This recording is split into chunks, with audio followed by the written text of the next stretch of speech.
What's bubbling YouTube? Welcome back to my kinda new channel. I'm coming to you no makeup today, apart from a tiny bit of under eye concealer, but we all know that that doesn't count. Anyway, because for one, I'm lazy. And I know that I am not going to be able to continue with this YouTube thing if I have to keep putting makeup on my face. So in some videos I'm going to have makeup, in some videos I'm not going to have makeup, kinda. And also I think we deserve to see some more bare faces, or nearly bare faces, on the internet. Why not? Why do we always have to see makeup all the time? And third reason is because today isn't about my face, today is about my hair.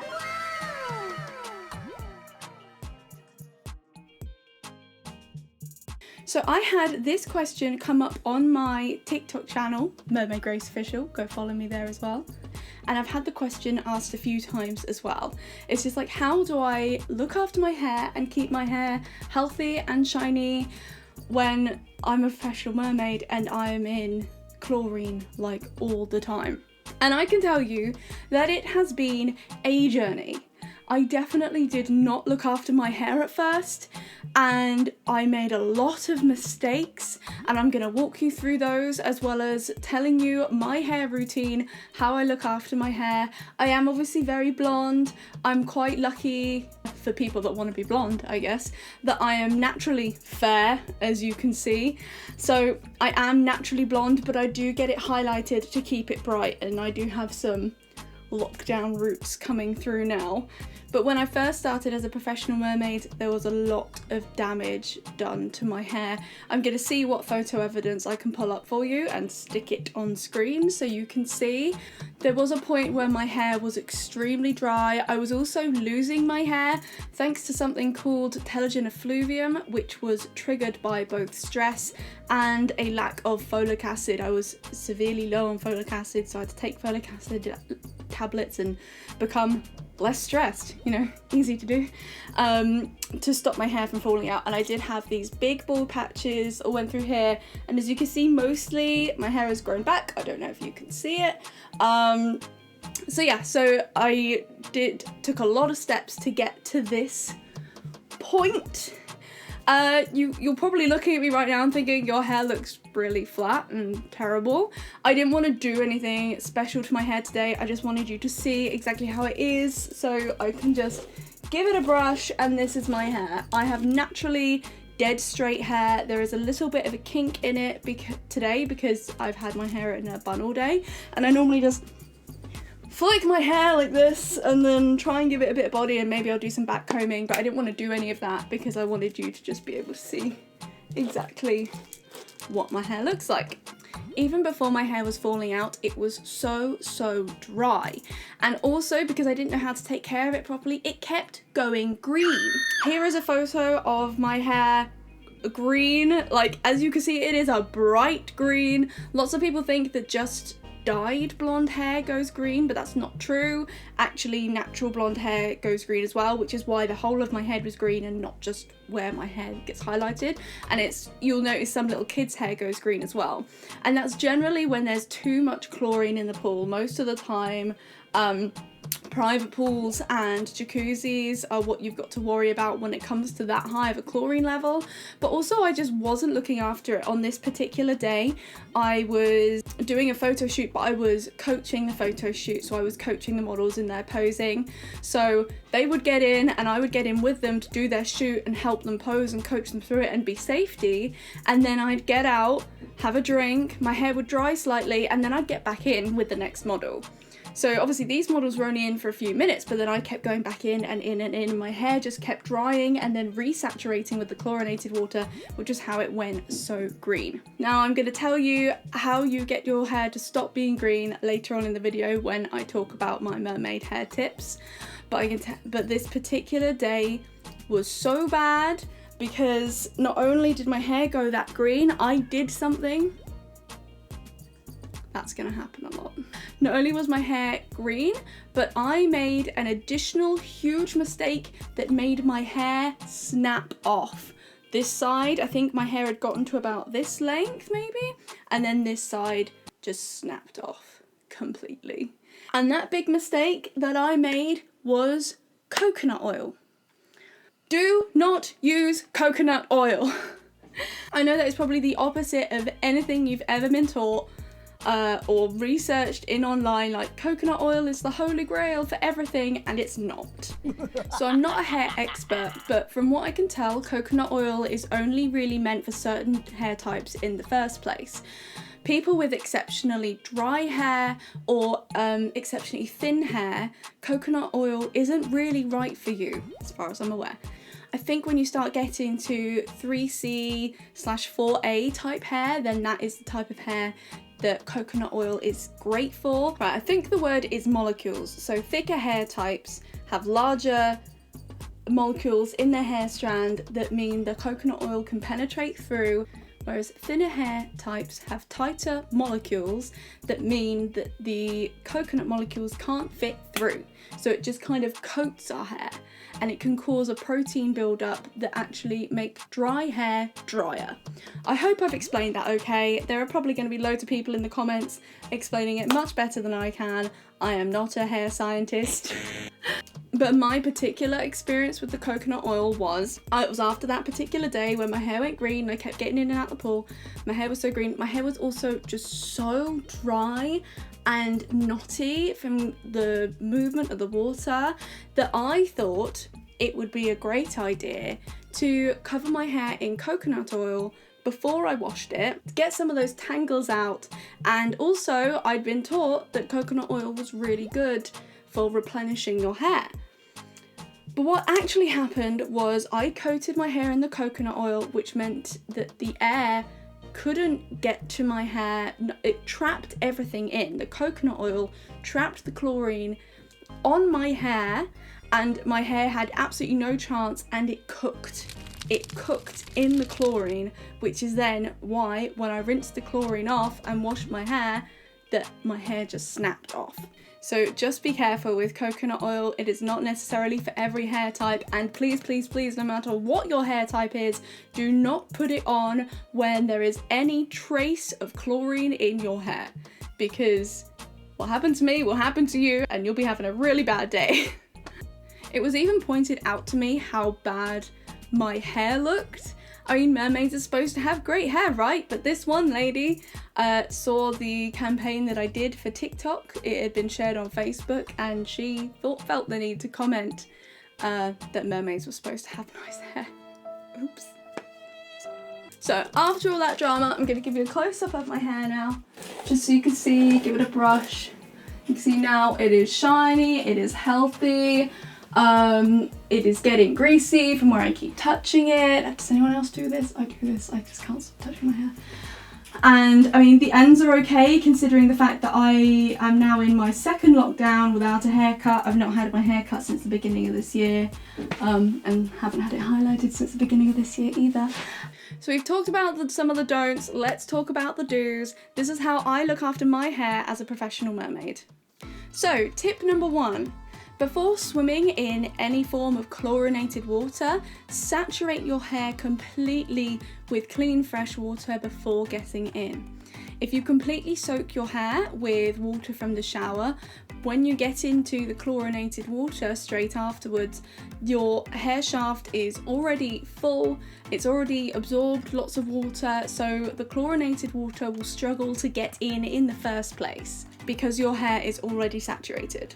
For extra protection, if you're just swimming lengths, if you're doing it for fitness, then of course you can use a hair mask and put a swimming cap over your hair so there's even more protection. But obviously when you're performing as a mermaid, a lot of the times in children's parties or in tanks or for photo shoots, you can't wear a swimming cap. So just saturate your hair completely with water before getting in, and then the chlorinated water can't penetrate your hair as much. Tip number 2, the second you are out of the water, rinse your hair completely. Even if you can't wash it until you get home, make sure you completely rinse out as much as you can to get rid of any traces of chlorinated water. And then when you do get to wash your hair, use a shampoo that really cleans your hair. This can be a clarifying shampoo, or it can be a simple off-the-shelf shampoo. It doesn't have to be something extremely expensive. It just has to be something where the focus is on cleaning your hair.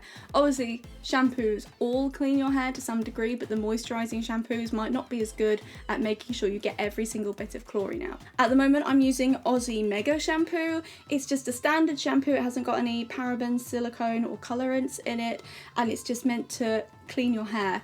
You can also use, another good one I used to use was Sun Swim and Gym by Boots. They have a selection of masks and shampoos and conditioners especially made to get the chlorine out of your hair. One thing you just need to consider is if you use a lot of like bright colours in your hair, these shampoos can be quite stripping. Not this one so much, but the one that's designed to get the chlorine out. It's definitely one to only use after swimming and not as an everyday shampoo. Tip number 3, if your hair goes green, use ketchup. Now this is not an old wives' tale. I'm sure you've probably heard this rumour, but it genuinely works. I think it's to do with the combination of the fact that red is the opposite colour on the colour wheel to green, and the vinegar is really cleansing.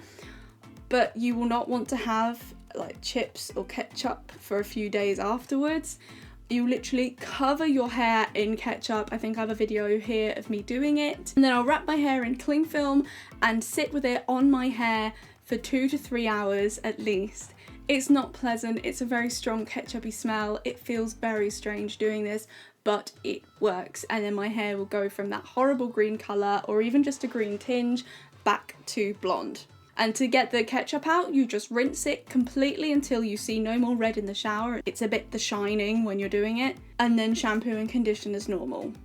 Tip number 4, now this is getting more into your kind of regular hair care routine, but once you've used whatever shampoo you want to use and you've put conditioner on your hair, use your fingers to brush through your hair with the conditioner on. Now many of you probably already do this, but get rid of those tangles, and if you get stuck, get a big old mass of conditioner and plop it on there and really brush through.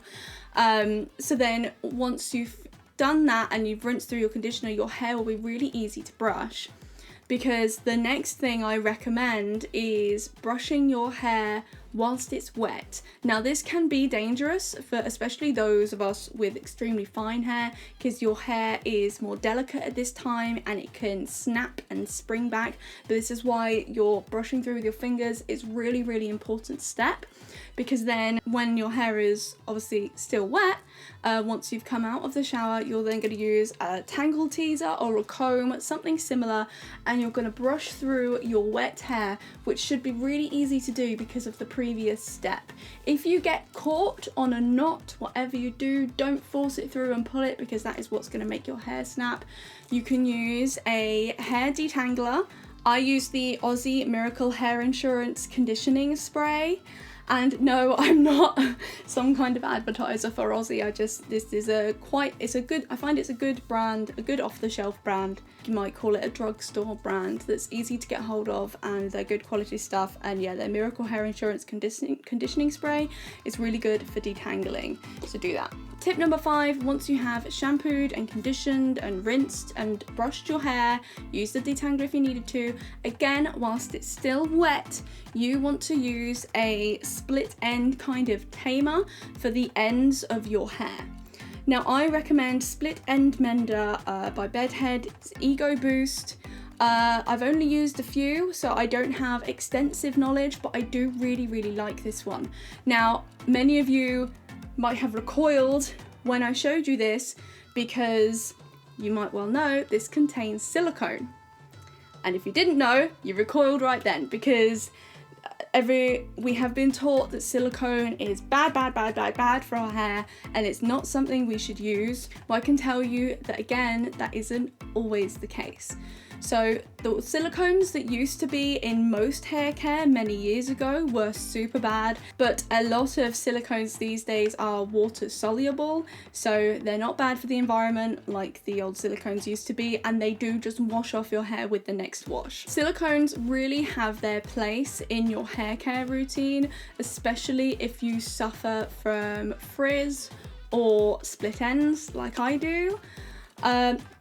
All I do with this is I put a couple of pumps onto my palm, rub it onto the ends of my hair, and then once I've done that, I'll use the brush to just kind of brush it through a little bit, so it only really goes on my ends, and the silicone just seals up the ends of your hair so the split ends can't get worse, because that's the thing, the ultimate thing for split ends is to get a haircut, because you cannot mend those split ends. No matter what the product tells you, you cannot mend those split ends. But with a product like this, it will temporarily coat the split ends, which stops them continuing up the shaft. And then when you go to wash your hair next, it will all wash out. If you have any extra concerns, then what you can do is, before you go to dye your hair, because one of the main things that people worry about with silicones is the silicone buildup, that you've seen all these horrible videos of hairdressers like scraping the silicone and the wax off of the hair, but that shouldn't happen with a product like this, especially, and if you are especially concerned, then you can just wash your hair and not use this but like the day before or a couple of days before you're next getting your hair dyed. I only get my hair highlighted, and it only gets highlighted to about here anyway, and I only put it on my ends, and I've never experienced any build-up issues. This is actually something my hairdresser recommended to me. So yes, think about what's right for your hair, but do not be afraid of silicone. I wouldn't recommend buying a shampoo and a conditioner and everything you're using having silicone in it. I don't think that would be good. I think that would cause some build-up. But something like this means that you can place silicone in the places that it's needed specifically without having to coat your entire hair. Tip number 6, use a hair mask. Now, not every day, actually using a product that is specifically made to be a mask and a mask only as your everyday conditioner can be bad for your hair. I think I use my hair mask once every 2 weeks. I might use it a little bit more if I've done a lot of chlorinated gigs that week, but obviously we're in a lockdown right now, so I think I've actually stretched it more to once every 3 weeks. Now, you can use any hair mask you like. I did really like the Coco and Eve hair mask, and I do still like it. That has got silicone in it, so something to keep in mind. But I've recently moved on to the Mad Moments hair conditioner by Robin, and I'm just going to bring this closer because it has some of the prettiest packaging I've ever seen. My studio lights aren't showing you, but this is holographic packaging. I'll insert a little video here to show you the holographicness, because obviously my studio lights aren't showing it. And I love this stuff. This is certainly my new favourite hair mask. And she's actually really kindly given me a discount code as well. I'm not being paid to show you this, but Robin did give me a discount code, and I put it on my TikTok, and I have now been given an affiliate link as well, so that is below. But I genuinely love this hair mask. For one, it just smells like cherries, and it just smells, you know, like cherry malbums. That's what it smells like. It smells amazing. And that smell lasts on your hair. You know how a lot of things, they smell really, really good, and you use it in the shower and it smells amazing, and the second you get out and you smell your hair and you can't smell it anymore? This you can still smell. And it is sparkly. It's completely, oh, again, that's not going to show in my studio lighting. It's just mica. It's a special combination of micas that she's done. She's very, very clever to make it look this shimmery and this sparkling and this glittery, but it doesn't contain any glitter. Everything about it is environmentally friendly, and it's not tested on animals, and it's completely vegan. And so it comes in this really beautiful packaging, and it smells amazing, and it's so, so, so, so good for my hair. And on the packaging it says it restores your hair to a healthy and nourished state, but also protects it from future damage. I love to support small businesses where I can, and this is a small business with a genuinely amazing product. And I like it as much as Coco and Eve hair mask, most definitely, and this doesn't contain any silicone. So definitely worth checking this out. And as I said, the link is in the description below, and the link for everything that I have showed you today is in the description below as well. And my final tip number 7, is for those who have very thin hair, who experience a lot of hair loss and dropout, and you just kind of want to, or if you want to grow your hair faster, my biggest tip is Biotin. This has been my absolute saviour. Obviously, I was prescribed folic acid for my low folic acid levels, which I took many months ago now from the doctor, and that did help my hair to start to grow back. But because my hair loss is really connected to stress. I wanted something that I could take that would help prevent future hair loss and just help me get through, something I could take every day. And Biotin is the thing. My hair has grown so much faster, so much noticeably faster since taking these tablets, and they're the tiniest little pill if you're one of those people that struggle with swallowing tablets. Really small, you can see there, and you just take one per day. I leave them by my bedside and take them right before I go to bed, and the only 2 ingredients are biotin and coconut oil. And I will put a link to these particular ones below. These have really good reviews, and you get 365 tablets, so just buying 1 bottle lasts you an entire year. They're suitable for vegans, and biotin contributes to the maintenance of hair and skin and to normal macronutrient metabolism. And these are high strength, they're like 10,000 UG, whatever that is. One side effect you'll have to be prepared for though is your nails growing super fast. Now I recently broke all mine off. I'm terrible like that. I'll literally just, when I get fed up, I'm really heavy-handed and I use my hands for a lot of things, and also I really struggle to put my silicone tail on with long nails. So it's actually been lovely but a little annoying at the same time, because my nails just grow so fast. I keep having these beautiful long nails, and actually it's been quite nice in lockdown while I've not had to do very much. Though I would like to practice my guitar more, and that's hard to do with long nails. So yeah, your nails will grow super fast as well. So that's it for today. I hope you found these tips useful. Please do let me know in the comments below if anything I've told you about today works for you. Also let me know in the comments the next thing that you'd like me to cover. Please follow me on all my socials. You can pretty much find me on anything if you search for Mermaid Grace Official. Keep swimming, and I look forward to seeing you next time. Bye!